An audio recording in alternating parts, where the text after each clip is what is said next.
The cypress trees lining the driveway of Villa Venturi usually offered me a sense of timeless peace.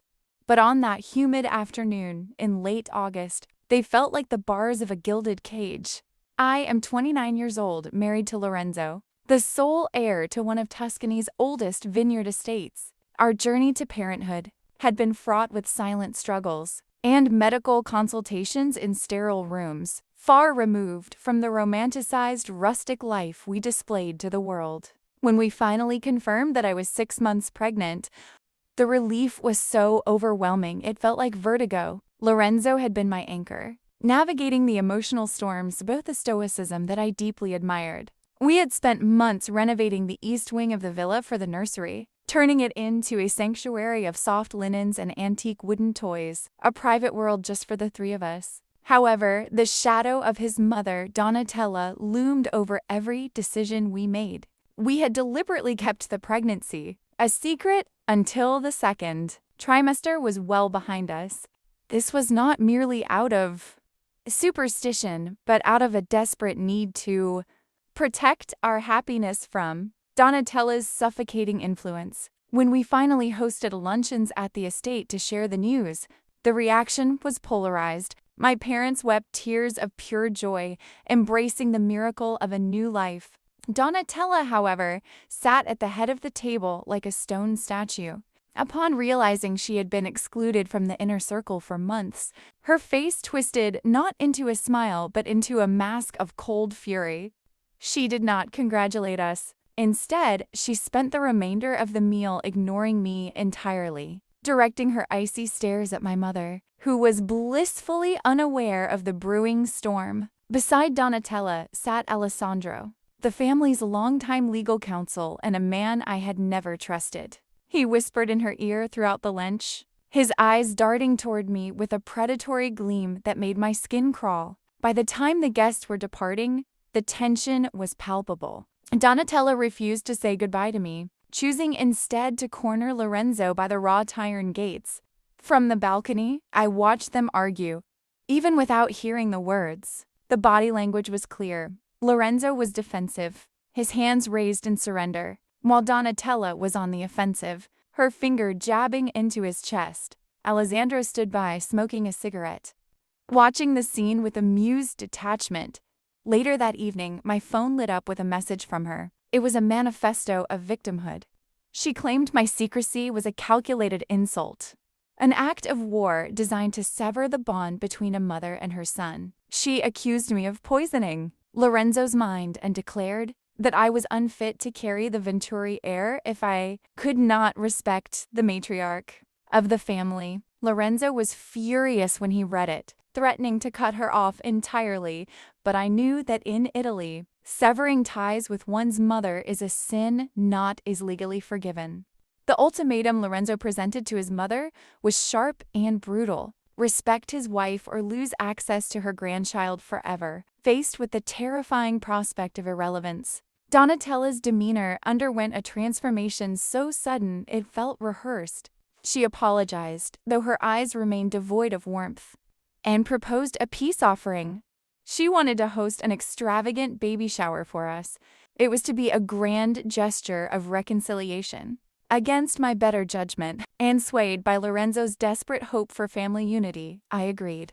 However, I soon realized that I was merely a pawn in a much larger game. I had assumed we would plan the event together, but Donatella vanished into a flurry of secret meetings. When I tried to offer input on themes or guest lists, I was told by her assistants that everything was being handled as a surprise. It was during this time that Giulia, my oldest friend and an investigative journalist based in Milan, came to stay with us. Unlike me, Giulia possessed a cynical mind sharpened by years of exposing corruption. She immediately sensed something rotten in the sudden generosity of my mother-in-law. She pointed out that Alessandro, the lawyer, had been visiting the estate almost daily, carrying thick folders of documents that had nothing to do with party planning. One evening, while Donatella was out, Giulia did some digging into public records. She discovered that Alessandro had recently filed petitions regarding the Venturi family trust, specifically clauses related to line of succession and custodial competency. It was a chilling discovery, but we had no concrete proof of a plot. Only the gnawing anxiety that the baby shower was not a celebration, but a trap. The weeks leading up to the event were suffocating. Donatella refused to share details with my mother, rudely dismissing her inquiries. The isolation was deliberate. I felt like a stranger in my own life, watching as logistics were maneuvered around me. On the morning of the shower, the autumn air was crisp, but my stomach churned with nausea that had nothing to do with the pregnancy. Julia promised to stay close to me, armed with a hidden recording device, a precaution that seemed paranoid at the time but would prove to be our salvation. We drove to the venue, a historic palazzo that Donatella had rented out completely. As I walked through the heavy oak doors, the first thing that hit me was not the joy of celebration, but the grotesque nature of the decorations. There were no pastels, no soft hues. The room was draped in heavy velvets of brown and gold, a Venturi family colors in everywhere. I looked, there were portraits, not of me, not of the baby, but of Lorenzo as a child, standing next to Donatella. The atmosphere inside the palazzo was funereal. Guests wandered amidst the strange shrine to Lorenzo's childhood, looking confused and uncomfortable. My mother, upon seeing a massive banner that erased my existence entirely, marched forward and tore it down with her bare hands, an act of defiance that silenced the room.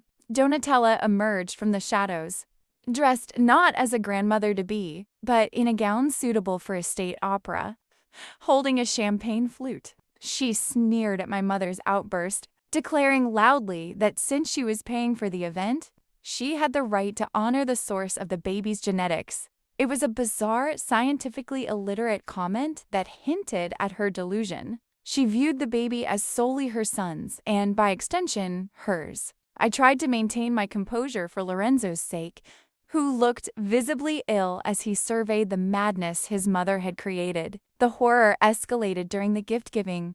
Donatella presented a large velvet box. Inside was not a gift for the baby, but a legal document framed in gold. She announced to the gathered crowd with a terrifying smile that she had legally registered the baby's name. It was an archaic name belonging to her great-aunt, a name we had never discussed. When I stepped forward to politely reject this, stating that Lorenzo and I would name our own child, the trap finally sprang. Donatella didn't yell. She simply snapped her fingers. Alessandro stepped forward, looking smug. Donatella announced that my opinion was irrelevant because, according to evidence she had gathered, I was mentally unstable and unfit to raise a Venturi heir. She accused me of hysteria and claimed she would be seeking immediate custody the moment the child was born. The room erupted into chaos. My mother tried to shield me, but Donatella was relentless, spewing lies about my mental health, claiming I was abusive towards Lorenzo behind closed doors, a complete fabrication. She even produced a fake dossier that Alessandro had forged, filled with falsified medical records. It became clear that the baby shower was never a party. It was a public tribunal meant to discredit me in front of society witnesses, so she could seize the heir for the trust fund. Lorenzo stood frozen, his world shattering as he realized the depth of his mother's betrayal. I turned to leave, my dignity hanging by a thread, but Donatella grabbed my arm, her nails digging into my skin. She hissed that I was nothing but a vessel and that she would destroy me if I tried to take her baby away. That was when I felt the primal instinct to protect my child override my fear. I didn't scream. Instead, I looked at Julia. She stepped forward from the crowd, holding her phone high. The room fell silent as she connected it to the venue's audio system, overriding the classical music. While everyone watched, Julia played a recording taken just 20 minutes prior in the cloakroom. It was Alessandro's voice, clear and distinct, boasting to an associate on the phone about how easy it was to manipulate the old. I referring to Donatella and how he planned to embezzle from the trust. Once she had custody of the baby, the recording revealed that the unfit mother strategy was entirely Alessandro's idea to distract Donatella while he drained her accounts. The look on Donatella's face shifted from triumph to absolute horror. She had not only been betrayed by her lawyer, but humiliated in front of the entire Italian elite. But I wasn't done. I had signaled my friend to call the authorities the moment Donatella laid hands on me. The heavy doors swung open and the carabinieri marched in. They weren't there for a domestic dispute. They were there for Alessandro, whom Giulia had already flagged for fraud investigation weeks ago, and for Donatella, for assault and attempted blackmail. The matriarch of House Venturi, usually so composed, unraveled completely. She screamed, flailing at the officers, pointing fingers at me, calling me a witch, a usurper. It took 2 officers to restrain her as she was escorted out, her mascara running down her face like black tears. Alessandro tried to slip away through the garden exit, but Lorenzo blocked his path, his face a mask of cold fury. He held the lawyer there until the handcuffs clicked. In the aftermath, the silence in the palazzo was deafening. The guests, realizing they had been witnesses to a crime rather than a party, quickly dispersed. Lorenzo walked over to me, tears streaming down his face, and fell to his knees, begging for forgiveness for not seeing the monster his mother truly was. We left the toxic ruins of that party and never looked back. In the months that followed, we obtained restraining orders and watched from a distance as the Venturi legal empire crumbled under the weight of the scandal. Donatella was placed under house arrest, alone in a different property, stripped of her power and her family. When our daughter was finally born, we named her Vittoria Victory. We are healing now in the quiet of the vineyard, finally free from the ghosts of the past.